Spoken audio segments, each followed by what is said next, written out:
G'day, this is Captain Noob, where we not only deal crushing blows to our enemies with weapons, but we also do it with words. Today's weapon is a two-shot prime handmade with bullets exploding for area damage, and this is a revisit of this weapon. Obviously, pre-patch TSC weapons were pretty on the powerful side, to put it lightly, and a couple of people have been asking how can I get this amount of damage. Well, firstly, it takes 2 seconds to look at the upload date and realize, oh, this is pre-patch. But for those of you who are still curious about this TSC phenomenon that is long past now, well, let's have a little bit of an investigation of that. So these weapons were the weapons to have for a commando or rifleman build back in the day. You didn't have to particularly spec all that much because the bullets, I mean, the two-shot would add plus 100% damage, and the explosives would add the base damage of the weapon to 100%. So yeah, it gets out of hand quickly. You don't have to be a calculator to see that this thing would be doing quite a lot of damage, but that has since been changed. Explosives only deal, I think it's 20 or 25% of the base damage, and two-shot has been nerfed significantly as well. So we'll go ahead and chuck on this thing with perks. We've got 88 damage with the prime receiver there, which is the most powerful bullet receiver on this particular variant, and we've also got of note in perception ground pounder, because the hip fire spread on this thing is really quite it blooms quite a lot. And also, hang on, let me just use my keyboard instead, because I can't use my mouse anymore. Anyways, regardless of that, we'll chuck on demo expert because that works with explosive weapons, no brainer. And we've also got tormentor. Don't think I'll be using this thing too much in that, so I think tormentor will give me a good chance to cripple limbs. If it's a 15% chance per shot, then I've got a 30% chance whilst I'm firing this thing, and that comes before if it actually registers as explosive as an extra effect. I'm pretty sure it doesn't, but we've got a decent chance to cripple anyway. 190 damage, which is pretty damn solid. We don't have any adrenal reaction, no adrenaline onto that either, so it's still doing quite a bit of damage, but its downfall is accuracy. Now here's an interesting little thing I've got here. This thing actually is sitting at 84, but as you know, the drum mag for this was nerfed. As you can tell, I can't reload it now. It was originally at 85, and this is basically a bug that happens, right? Where if you have a weapon that it's got a higher mag capacity, then you swap it out for a smaller mag. Maybe if you chuck the stinging magazine on, have that loaded, and then you chuck on a perforating magazine, you'll find that the amount of bullets that you had still in the magazine that you replace is still there. So right now, this is probably the most highest ammo capacity handmade in all of Fallout 76. So let's ruin it. Yes, TSE weapons, how you've been missed, but not really. Alright, so here are my buffs. We've got well tuned. All of my chameleon armor except for one has AP regeneration, and yep. Sorry, Evan, I'm kind of in a thing right now. We might get a visit from him later on. But as always, we're going to be using this as a stealth commando. We're doing single shots now, but whatever. And, ooh, look at these lads. There's meat piles here. And as you can tell, the presence of meat piles has not affected their way of spawning. Now, I did want to hold off on this particular weapon until we actually got something called... Okay, that was dumb. The damage numbers showing up in the when we actually get a hit there. And as you can tell, I'm hitting him for about 144. That's the two-shot thing's weapon. The two-shot happening. And then you've also got the extra explosive damage as I totally potato that aim. Anyways, so far so good. We've managed to stay nice and hidden throughout all of this, and as you can tell, it's a little bit weak when it comes to VATS, but we can certainly deal with it with a little bit of concentrated fire. Ideally, for damage purposes, Tank Killer would be the most powerful way to run this, but yeah, I'm preferring that extra hipfire accuracy, and the reload speed is nice too. So this is probably one of the more duped items if we look back on the history of Fallout 76. I'm about to say 4 for a second. Maybe it's because I want to play Fallout 4. Who even knows, eh? And apparently that super mutant didn't want to come to work today. Don't blame him. Everyone's got to have a sick day. Hopefully the unions and the super mutants are working together so he gets a fair sick days worth of pay, and like it was before, 289 damage. No adrenal reaction is factoring it on that, or node rage, so this thing can potentially go a little bit higher, but as you can tell, it's doing quite a good job killing these super mutants. Alrighty, switching over to survival now so we can get some spawns in. And like I was saying before, I think the main reason that people saw TSE as being completely nerfed into being useless is because they didn't have the proper builds for fully utilizing the damage of their particular TSE weapons, because you simply just didn't have to. So those of you with, let's say, well, I don't want to sound like a retard, so I'll say those hunter-gatherer builds where they run around looting everything in their excavator power armor and their all-rise, you know what I'm talking about. All of those people, they kind of lost their ability to use those weapons because they weren't really spec'd to use them. So a lot of the community decided that, well, they're kind of useless now because we can't cheese it, which is not the case if you actually go ahead and spec into it, which I am likely demonstrating right now. Now, obviously, a stealth commander is a potent build for basically any weapon, but it is at its perks, particularly, why is that goo pile, or not goo pile, meat thing so lifelike? I would have thought that was a super mutant. But yes, if you're actually able to utilize the damage of these weapons, you won't be disappointed.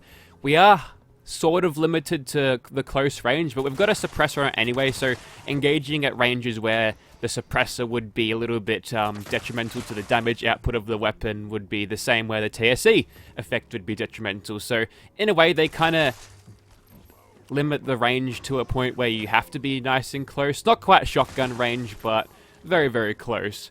But as you can tell, no trouble taking out these super mutants here. It's been quite a clean run so far. Haven't been shot yet. And it's been nice not playing Fallout 76 for the weekend because I'm feeling less salty. The salt levels in my bloodstream have definitely come down quite significantly playing XCOM 2 over the weekend. So thanks to all those who actually joined the streams. I had a lot of fun playing that game, and I was kind of half debating just playing that instead, saying I'll give Fallout 76 more time off, but nah, here I am. Wanted to reconnect with a weapon that I haven't quite used in a while, and there's our first hit. And as you can tell, the TSEs, they still fare pretty well against these guys, especially when we can just cheese ourselves into caution like that. Hang on, we'll deal with that bloke later. Got to kill old mate over here. There we go. Now if we go and attack an enemy without using stealth, the time to kill is fairly quick too. It's basically instantaneous, and with the health pool of humans being a lot lower than super mutants, we could probably make the deduction that it's going to be a fantastic PvP weapon if you're close enough to use it. Good luck against the people with Sentinels Assassins, because that's always a hard combination to beat. If you really want to succeed in PvP, get yourself some sort of legacy energy weapon with explosives, because they throw explosives around like no tomorrow. And you notice how I'm getting about 30-ish damage against these super mutants with these explosions. Well, if a human has, let's say, 300 hit points, let's say they've got a high endurance somewhere around 300 hit points, that's a tenth of their health down with any given explosion that gets close enough. And if you've got a Gatling plasma with a with those beam splitter barrels, which throws a lot of projectiles out normally, well, it just throws them out into a flame, right? And since the explosive bullets are a projectile override, you'll throw around explosions kind of like a metal storm, and which is enough to basically kill anyone instantly, provided they haven't got themselves any crazy benefits with any particular armor setups. So there you have it. And we're almost done here, and not that we really need stealth. Running high on adrenaline with this thing is a good idea just to slaughter basically everything. And I'll probably just cancel using sneak now so we can figure out where the rest of them are. And apparently I've got a little bit rusty at Muties Plaza because I'm missing quite a bit of targets here, or maybe I'm just tuned to them being around so I can seek them out via the compass. That super mutant ran out of cover. He had a yellow shield on him, and I got a critical. Oh man, XCOM is so good. Can't wait to play it again. Such a good game. War of the Chosen. They need to make more expansions like that these days for weapons. No, for particular games, because it's so good. Oh, I even forgot this guy. How sloppy of me. And we're not done yet. Well, I can't find anyone, so I guess we're done. Okay, so we're still in the survival server because, I mean, the train station isn't too far away from this place, and apparently I'm in danger. Oh, it's because the rad roach saw me, but immediately shot my gun and then went back into caution. So, good for you, Ultra Perception Rad Roach. And TSC, like it was back in pre-patch, we're now one-shotting stuff, provided that we actually have to hit them. So, instead of being just weapons that you could just blaze away at anything, much likely the Tesla rifle is basically that weapon now, you have to be a little bit more accurate with your shots, which is gonna limit your range, like I was talking about before. So hopefully we'll see no goo piles here. We'll see no bloody spawns here, apparently. Oh, wait, no. Here they come. I did see a dead ghoul outside. I think he picked a fight with a rad stag, and the rad stag must have got a few critical hits because he was nowhere to be seen.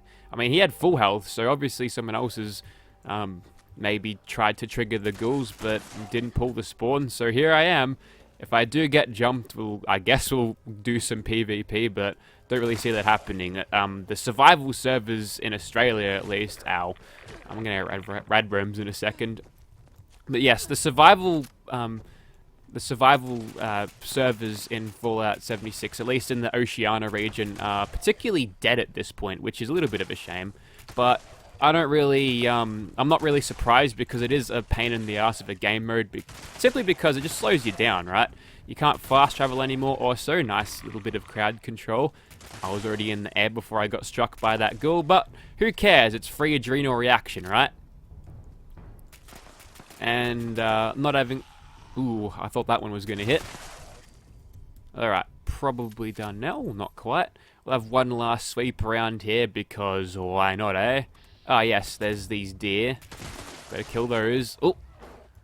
Gotta be careful that you don't shoot yourself because as much damage as a blade explosive one does to you if you decide to stand too close to the explosions before pulling the trigger or whatever, you'd be throwing 2 explosions out rather than 1, which is particularly dangerous. And of course it's the manager doing fuck all because all of these other blokes are working for him, eh? I'm kidding, that doesn't actually mean anything. And kill the Wendigo, harvest the screws, and I'll probably be on my way. Actually, I might go for a little bit of a jog. We'll do some cardio workout. Hopefully Winter's endurance stat might improve out of that. I'll see you in a bit. Okay, next son of a bitch to die is going to be Swan, and I kind of want to test out the limb crippling bonus of this. So we'll target his leg, see if we can't knock him on his ass. Okay, that's not bad. Tormentor's doing in some good work. Yep. And now he's just going to do a little bit of a pose. He still doesn't know where we are. Still doesn't know. We're in caution. He's not quite sure. He's having a look. Can't even smell me. That's the power of chameleon armor, boys. It's that good. So, yeah. If you come up to a creature which you don't really want to allow you to hit. I mean, we could have just killed him outright anyway. It would have been heaps quicker. But the utility value of just being able to cripple something by shooting it a couple of times is very immense. Fights like the Scorch Beast Queen are a particular good example of this. But obviously range is going to be a little bit of a difficulty in that fight, I suppose. Now, if you're wondering where my trademark salt is, don't worry, there'll be plenty of that in the comment section, you'll see.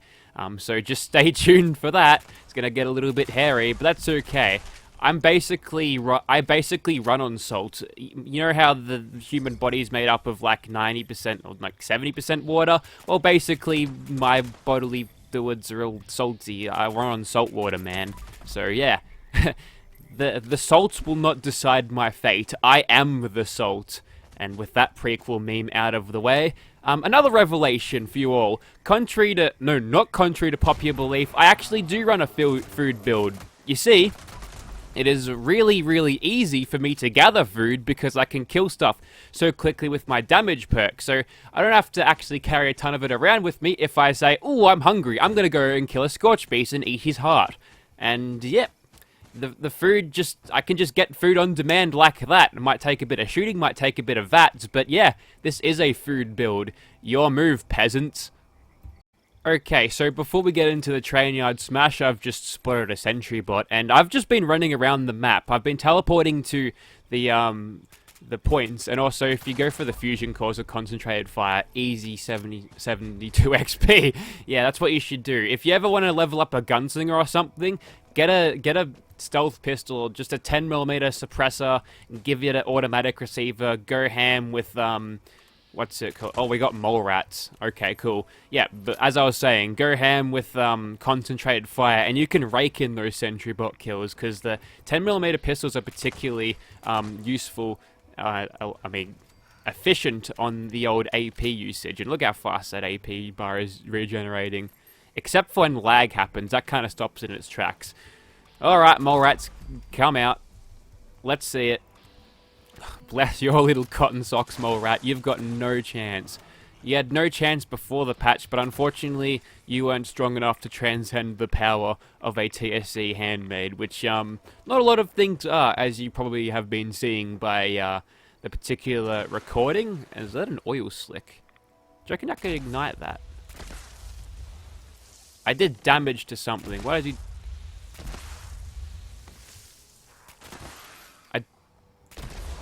Is there a sea monster? Is that where the monster of Lake Mead got itself to? Is that it? Wow, I got poisoned from that mole rat. Good for you. But, wow, that was kind of weird. But anyways, yeah, that was a train yard smash. It was super cruisy because, well, there's nothing else around. They're only level 21s, but whatever, it's a random draw. Okay, enough practice. Let's have some fun. We're kicking it to 11. We've got Nerd Rage active. Base damage looks a little bit like 263 already. That is going to allow our guns to wear down a little bit more, but first of all of these vertibots would anger the Scorch Beasts, preventing stealth criticals, and there's a other robot over there. I should probably take those out. See, over range, this thing really suffers in terms of accuracy and damage output, but that's of any particular weapon of the suppressed variety. But as you can tell, we can quickly pick up the slack with concentrated fire. So if you are spec'd well with lots of endurance, probably should have chucked unyielding for even more perception. But anyways, regardless of that, at least we got our stealth powers. We might actually ignore that cargo bot because he's not going to give us too much in the way of good stuff anyway. We've also still got Tormentor as well, so if we happen to get in a barrage of bone-hurting juice from these Scorch Beasts, we could, I mean, let's hope we don't. We're spec'd to be super stealthy as well as our armor, so hopefully it doesn't come to that, but there's a chance that it might, and be sure to burst fire your TSC weapons at range. It allows them to retain some of their accuracy. But as you can tell, with the Prime Receiver too, that's something that I haven't really mentioned yet. It's been dormant this whole video except for, you know, a little bit extra damage. I think I did 9 extra damage fully spec'd off my powerful auto, but now it's really coming into its own. So we'll get this fucker down and take him out. Mind you, it's hard to aim without a reticule, thanks Chameleon Armor, and we're in danger, which means in comes the bone-hurting juice. And it does shatter your bones pretty easily, so watch out for that. Now, learning from our past mistakes, what we should probably do is get into a place where we regain caution. There we go. It is broad daylight, but these guys, they don't have eyes apparently because they can't see a pale-ass goth chick just killing them, mowing them down one by one. That was close. That sailed right over me head. Let's see if we can't pull one out of the depths of hell. We're only 3 bullets down. We can probably manage. Nope. Okay, but there's another one over there. I might hunt him down because my bloodlust of Scorched Beasts has not been satiated yet. There we go. Concentrated fire doing good work there. And we can get some cheeky old shots on Mr. Scorched Beast over there. I want to have a look at his limbs. See if we can't cripple his wing, or is he going to land? That's an immensely bad idea. 602 damage, 347.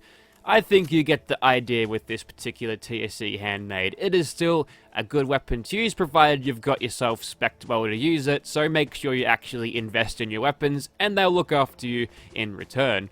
So if you'd like to see this weapon in your game, well, I've already got a blade explosive, many explosive handmades actually, so I'm not really sure how much a 2-shot explosive would actually benefit me all that much, and that cargo bot is going to annoy me, so throughout this intro I'm going to be trying to shoot that bastard down, but obviously VATS is going to make that easier. Oh, he's all the way over there.